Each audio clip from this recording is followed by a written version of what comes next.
Baik. Baik. Terima kasih atas pertanyaan yang Ibu sampaikan. Ini terkait dengan simpul yang kedua di persoalan akidah, yaitu permasalahan tentang simpul ma'rifatul malaikah wa ma yata'allaqu biha. Pemahaman tentang malaikat, tugas-tugasnya dan segala yang terkait dengannya. Bagi kita yang telah belajar, dan saya sarankan juga Ibu kemudian melihat kembali pembahasan malaikat, khususnya yang kita bahas tentang malaikat munkar dan nakir. Implementasi dari keimanan kita meyakini berdasarkan keterangan Al-Quran, afala ya'lamu idza bu'athira ma fil qubur. Apakah mereka kemudian kalaulah mengetahui apa yang terjadi setelah dibangkitkan dalam kubur, kemudian juga terkait dengan alam barzakh dan keterangan hadis-hadis Nabi sallallahu alaihi wasallam yang terkait dengan keyakinan tentang peristiwa-peristiwa di alam kubur. Bagi kita insan beriman, itu mutlak harus mengimani, yakin tanpa ragu. Dengan yakin tanpa ragu itu hikmah akan datang menuntun kita untuk memahami. Jadi saya ingin gambarkan pertama dasar keyakinan dulu. Ya, insan beriman itu bedanya dengan yang imannya lemah atau tidak beriman sama sekali atau belum beriman. Dia memulai dengan imannya untuk meyakini dulu. Apa yang diterangkan di Al-Quran dalam hadis jelas disebutkan, kita yakini. Baik. Kemudian yang kedua, persoalannya sebetulnya di mana? Karena pertanyaannya rapuh. Ya, itu salah bertanya sebetulnya. Salah bertanya.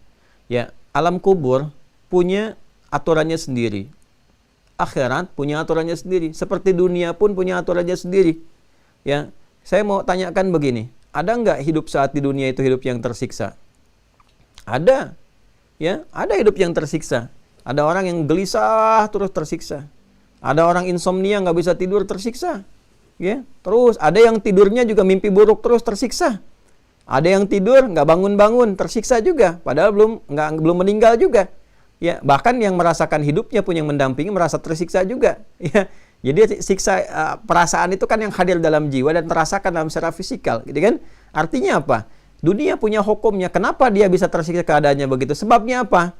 Yang gelisah itu sebabnya karena nggak dapat solusi, gitu kan? Karena hatinya kurang lapang. Karena hati kurang lapang, maka setiap ada persoalan jadi susah, tersiksa dengan persoalan itu.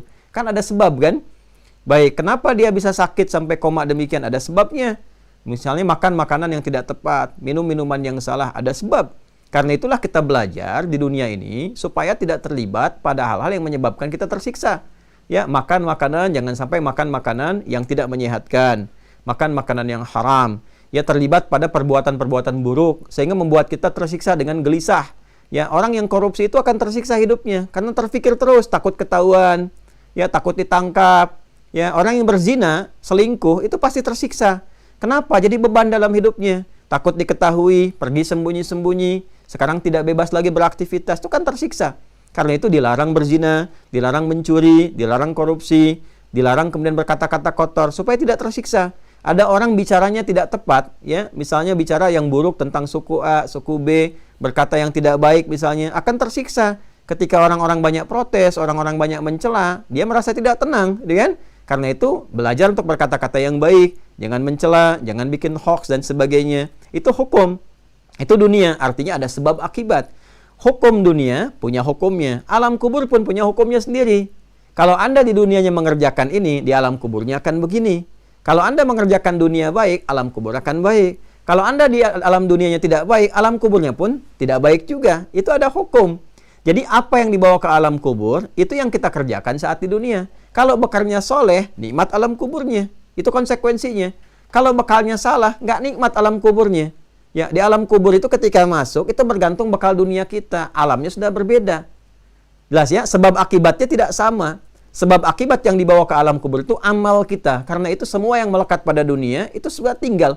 Telah meninggal dunia, meninggalkan semua dunia. Yang dibawa itu cuma amal saja. Karena amal itu yang dibawa untuk memasuki ruang di kubur dengan hukum yang berbeda dengan saat di dunia. Kita nggak bisa bawa jabatan dunia ke alam kubur. Man rabbuka, saya presiden, nggak usah banyak tanya. Nggak bisa, Anda presiden dunia, bukan presiden alam kubur. Man rabbuka, saya kiai. Anda kiai dunia, bukan kiai alam kubur. Kan? Man rabbuka, oh saya adalah Crazy Rich Riau, orang terkaya di Riau. Nggak bisa, Anda dunia, sekarang sudah alam kubur. Kalau sudah alam kubur, semua sama.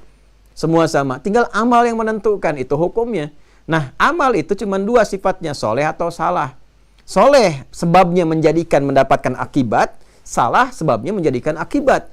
Apa akibatnya? Bagi kita umat Islam, orang-orang yang soleh mendapatkan kehormatan sejak di alam kuburnya. Diminta untuk istirahat. Silahkan istirahat dulu. nikmati dulu sementara sambil nunggu hisab nanti. Ini hukum alam kubur. Diberikan kenikmatan sementara di alam kubur sambil nunggu. Sama kayak kita masuk waiting room, ibu mau terbang dari Riau, mau umrah, haji, gitu kan? Kan ke bandara dulu tuh waiting roomnya.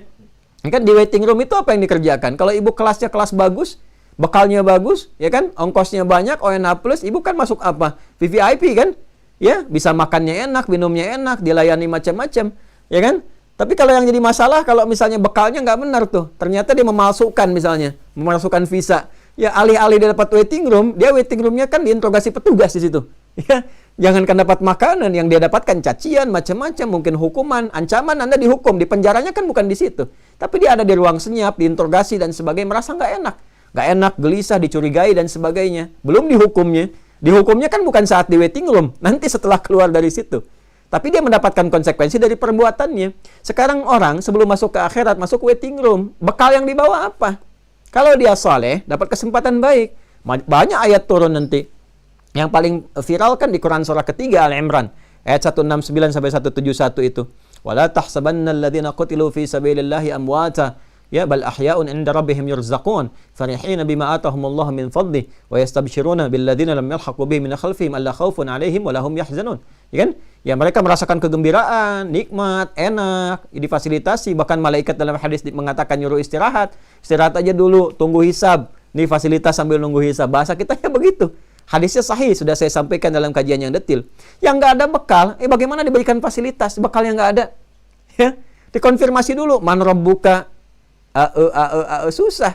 Ya, kita yang ngaji ya bisa jawab man rabbuka, udah hatam tauhid 62 video bisa kan. Kalau sanggup. Tapi kalau kita sudah biasa kan man rabbuka Allah, kenal nggak dengan yang ini Muhammad Rasulullah, istirahat. Tapi kalau nggak punya bekal, nggak punya macam-macam dan sebagainya, konsekuensi dia dapatkan apa itu? Gimana bisa diberikan bekal? Ya, masuk ke situ nggak ada bekalnya, nggak ada apanya, nggak ada macam-macam, sudah nggak dapat fasilitas.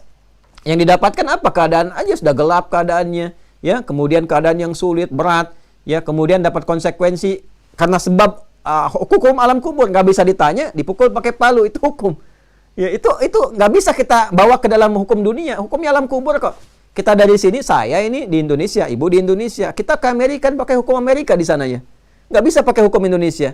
Orang ke Singapura pakai hukum Singapura. Begitu masuk mobil nggak mau buang sampah. Begitu buang sampah denda, bisa masuk penjara, gitu kan? Yang dipakai hukum Singapura. Ke toilet Singapura dengan toilet Lebak Bulus di Jakarta atau toilet Kampung Rambutan itu beda hukumnya. Ya nggak bisa kita hukum Kampung Rambutan dibawa ke Singapura, beda hukumnya. Ya kita pengen masuk ke alam kubur dan pasti masuk, nggak bisa bawa hukum dunia ke situ. Hukumnya sudah jelas. Bagi kita orang beriman dikonfirmasi dengan pertanyaan, man rabbuka, bisa jawab nikmat, nggak bisa jawab bermasalah. Ya. Fayudrabu bimitraqatin min hadid, maka dipukul kemudian di keningnya dengan palu dari besi, gitu kan? Dikonfirmasi, kamu ini kasih kehidupan sekian puluh tahun, sekian kenal Nabi Muhammad aja enggak, la ilaha illallah nggak bisa, anak 5 tahun belum balik bisa la ilaha illallah, kamu 50 tahun untuk mengucapkan itu nggak sanggup, kurang berapa lama lagi, dan sebagainya. Itu hukum. Nah, jadi pendekatan alam kubur beda dengan kita, ya. Akhirat beda lagi. Nanti kalau ada yang bertanya, tapi kan itu cuma ditidurkan aja, ibu bisa balik jawab. Ya, orang tidur itu di dunia saja. Kalau dia tidur, mimpinya baik, enak tidur. Tapi kalau mimpinya ketemu kuntilanak, ya coba lihat. Dan dia nggak bangun-bangun. Ibu bisa bayangkan, orang mimpi buruk aja ketemu kuntilanak, dia bangun kan? Astagfirullah. Nah ini dia mimpi ketemu kuntilanak, apalagi kuntilanak botak, dia ketemu di situ, ya. Terus dia nggak bangun-bangun misalnya. Ya klik. Dia nggak bangun-bangun tuh, ya. Terus nggak bisa bangun, tersiksa kan keadaannya. Teriak ini itu dan sebagainya. Sekarang dia di alam kubur nggak bisa bangun dan tersiksa dengan itu semua. Bisa kebayang nggak? Nah, jadi semua jelas sebetulnya. Kalau kita beriman dulu, Allah akan bimbing pakai hikmah. Pertama, pertanyaannya salah karena menyamakan hukum akhirat dengan alam kubur. Itu sudah keliru sendiri. Ya, hukum kubur pun dengan dunia sudah beda. Jadi kubur punya hukumnya, dunia punya hukumnya, akhirat punya hukumnya. Ketika masuk ke akhirat, ya sudah selesai alam kubur, masuk akhirat, nah hukumnya sudah beda lagi. Ada hisab, alam kubur nggak ada hisab. Ada sirat, alam kubur nggak ada sirat. Ada konfirmasi dari kitab amalan, ada konfirmasi akhir kehidupan, antara surga dengan neraka. Jadi jangan disamakan setiap alam, karena setiap alam punya ketentuannya, dan setiap tempat kita pun di dunia punya ketentuannya. Ya, saya sekarang ada di luar kota misalnya kan. Ya, kemudian saya tempat tinggal di Bekasi. lahir di Banten. Banten dengan Bekasi aja punya hukum yang berbeda, punya kekhasan yang tidak sama. Saya ke Riau, sudah mungkin bisa berbeda. Adatnya mungkin sudah nggak sama, cara bertuturnya sudah berbeda. Saya harus mempelajari tipikalnya. Mungkin apa yang dianggap baik di Banten atau di Jawa Barat, belum tentu dianggap baik di Riau. Jadi saya harus menyesuaikan, itu baru dunia. Sekarang kita berbicara melampaui dunia. Nah, maka bagaimana cara mengetahuinya? Belajar. Dan dengan belajar itu akan muncul kebijaksanaan. Karena itu logika kita akan dipandu. Jadi kita tidak berlogika yang keliru. Pertanyaan itu kalau tidak didasari dengan ilmu yang benar, seakan-akan logikanya benar. Iya ya, sudah disiksa kok disiksa lagi. Berarti Allah nggak adil, kan? Itu kalau nggak paham. Tapi kalau kita mengerti, oh ini kan hukumnya beda. Tempatnya beda, konsekuensinya beda. Itu kita akan mengerti, apalagi kalau kita membaca ayatnya, hadisnya, ilmunya, maka semua akan utuh tersampaikan kepada kita semua. Secara singkat dijawabnya, yang pertama, ya alamnya berbeda karena setiap alam punya sebab akibatnya dan punya hukumnya tersendiri. Itu yang pertama, ya. Sedangkan yang kedua adalah tugas kita sebetulnya menyiapkan bekal-bekal terbaik. Sehingga kalau bekalnya baik, nggak ada pertanyaan-pertanyaan demikian itu. Yang ada hanya menjalani kehidupan saja. Apa faedahnya kita mengonfirmasikan pertanyaan seperti tadi? Bagi insan beriman nggak ada. Ya, hanya jadi dialektika aja. Terus kalau udah dapat jawabannya pun nggak ada faedahnya kan? Ya hanya tahu begitu saja gitu. Jadi insan beriman itu akan melibatkan kepada sesuatu yang terus meningkatkan imannya. Tapi yang demikian ini tandanya berarti ada hal-hal yang harus kita bantukan. Ya, kita doakan, kita supportkan. Kita nggak harus persalahkan pertanyaan demikian. Ya, tapi kita supportkan dalam kebaikan sehingga aura kebaikan menyebar keseluruhannya. Itu yang dimaksudkan ciri insan beriman di Quran surah Al-Mu'minun itu. Di ayat yang ketiga, walladzina hum 'anil lagwi mu'ridun. Dan ciri insan beriman itu kalau sudah meningkat imannya pada hal-hal yang tidak penting itu cenderung untuk menghindari dan berada pada jalur prioritas yang terbaiknya. Saya kira demikian penjelasan yang bisa disampaikan. Semoga bisa dipahami, bermanfaat dan barangkali disampaikan kepada kawan ibu sesuai dengan paparan yang ibu bisa sampaikan, dan kita turut mendoakan semoga semua siapapun hamba Allah mendapatkan hidayah kebaikan sehingga mendapatkan karunia pancaran kemuliaan yang serupa. Demikian ibu, terima kasih. Semoga dirahmati Allah Subhanahu wa taala dan semoga rahmat Allah pun dibentangkan, diluaskan kepada kita semuanya.